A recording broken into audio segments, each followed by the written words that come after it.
حضرت عمر بن عبدالعزیز خلافت بنو امیہ کے 8ویں خلیفہ تھے۔ آپ رضی اللہ تعالیٰ عنہ کا اسم گرامی عمر بن عبدالعزیز تھا، جبکہ کنیت ابو حفص تھی۔ آپ رضی اللہ تعالیٰ عنہ کی والدہ کا نام ام عاصمہ تھا۔ در حقیقت آپ کی والدہ حضرت عمر فاروق رضی اللہ تعالیٰ عنہ کی پوتی تھیں اور آپ رضی اللہ تعالیٰ عنہ مروان بن حکم کے پوتے تھے۔ 61 ہجری کو مدینہ منورہ میں پیدا ہوئے۔ آپ رضی اللہ تعالیٰ عنہ کے والد 21 سال تک مصر کے گورنر رہے۔ ناظرین کرام، حضرت عمر بن عبدالعزیز کے بارے میں مزید جاننے سے پہلے ہمارے چینل کو سبسکرائب کریں اور بیل آئیکن کلک کرنا نہ بھولیں تاکہ ہماری آئندہ آنے والی ویڈیوز کا نوٹیفیکیشن آپ تک بر وقت پہنچتا رہے۔ حضرت عمر بن عبدالعزیز نہایت صالح انسان تھے اور آپ رضی اللہ تعالیٰ عنہ کا دل خوف خدا سے لبریز تھا۔ آپ رضی اللہ تعالیٰ عنہ 21 سال گورنر رہنے والے باپ کے بیٹے تھے، چنانچہ شروع کی زندگی بہت پرتعیش گزاری۔ آپ رضی اللہ تعالیٰ عنہ جو لباس ایک دفعہ زیب تن کر لیتے اس کو دوبارہ نہ پہنتے۔ جب بازار سے گزرتے تو کئی دیر تک بازار خوشبو سے مہکتا رہتا۔ آپ رضی اللہ تعالیٰ عنہ کا خلیفہ منتخب ہونے کا واقعہ بھی بڑا دلکش تھا۔ آپ رضی اللہ تعالیٰ عنہ سے قبل خلیفہ سلمان خلافت کے فرائض سر انجام دے رہے تھے اور انہوں نے اپنے بعد حضرت عمر بن عبدالعزیز کو خلیفہ منتخب کیا، پر آپ رضی اللہ تعالیٰ عنہ کے لیے اس فرمان کو اس ڈر سے پوشیدہ رکھا گیا کہ لوگ اس فرمان سے بغاوت نہ کر دیں۔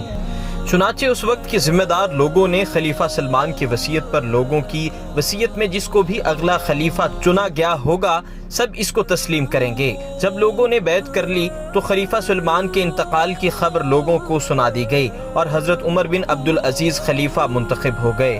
آپ رضی اللہ تعالیٰ عنہ نے خلیفہ منتخب ہوتے ہی لوگوں سے خطاب کیا، مجھ پر خلافت کی ذمہ داری بغیر میرے مشورے کے مجھے سونپی گئی ہے، لہٰذا اگر آپ لوگ چاہیں تو میں اس فرض سے سبق دوش ہو جاؤں جس پر آپ لوگوں نے آپ رضی اللہ تعالیٰ عنہ پر اطمینان کا اظہار کیا۔ آپ رضی اللہ تعالیٰ عنہ نے تمام سرکاری جاگیروں کے دستاویزات کو طلب کر کے بیت المال سے دی گئی سرکاری جاگیروں کے حکم ناموں کو طلب کر دیا، جس پر آپ رضی اللہ تعالیٰ عنہ کے پاس ایک وفد آیا اور کہا کہ آپ رضی اللہ تعالیٰ عنہ خلیفہ ہیں، جو چاہیں کریں، پر اپنے سے بڑے اور پہلے آنے والے خلیفاؤں کے حکم ناموں کی نفی تو نہ کیجیے۔ جس پر آپ رضی اللہ تعالیٰ عنہ نے کہا کہ میرے پاس ان سے بھی پہلے آنے والے خلفائے راشدین اور اللہ کی کتاب کے حوالے ہیں کہ بیت المال پر امیر کا حق صرف بیواؤں اور یتیم بچوں کی جائیدادوں کے والی جتنا حق ہے، جس پر وہ وفد کے لوگ لاجواب ہو کر واپس چلے گئے۔ آپ رضی اللہ تعالیٰ عنہ نے اپنی بیوی کے تمام زیورات بیت المال میں جمع کروانے کے ساتھ اپنی جاگیر کو بھی ختم کر دیا۔ آپ رضی اللہ تعالیٰ عنہ کی اہلیہ کا نام فاطمہ تھا۔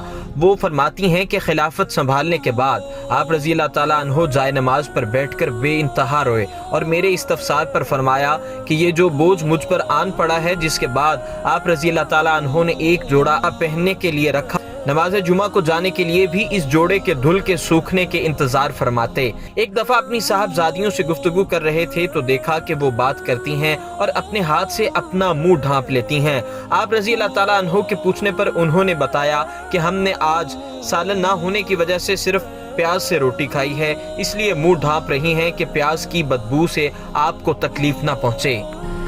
آپ رضی اللہ تعالیٰ عنہ رونے لگے اور کہنے لگے، میری بیٹیوں، کیا تم چاہو گی کہ تمہیں دنیا کی نعمتیں اور عیش و عشرت ملے اور اس کی وجہ سے تمہارا باپ جہنم میں جائے؟ جس پر ان بچیوں نے بھی رونا شروع کر دیا۔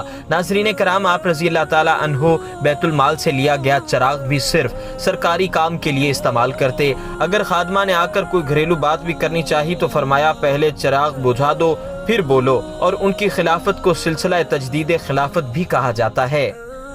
مورخین کے مطابق آپ رضی اللہ تعالیٰ عنہ نے خلافت کے امور 2 سے 2.25 سال تک سر انجام دیے، جس میں سن 99 ہجری سے لے کر 101 ہجری کے سال ہیں۔ انتقال کے وقت آپ رضی اللہ تعالیٰ عنہ کی عمر صرف 39 برس تھی۔ آپ رضی اللہ تعالیٰ عنہ کو شام کے صوبے ادلب کے شمال مغربی علاقے میں دفن کیا گیا۔ دعا ہے کہ اللہ رب العزت تمام عالم اسلام کو حضرت عمر بن عبدالعزیز جیسا نیک اور متقی خلیفہ نصیب فرمائے، آمین۔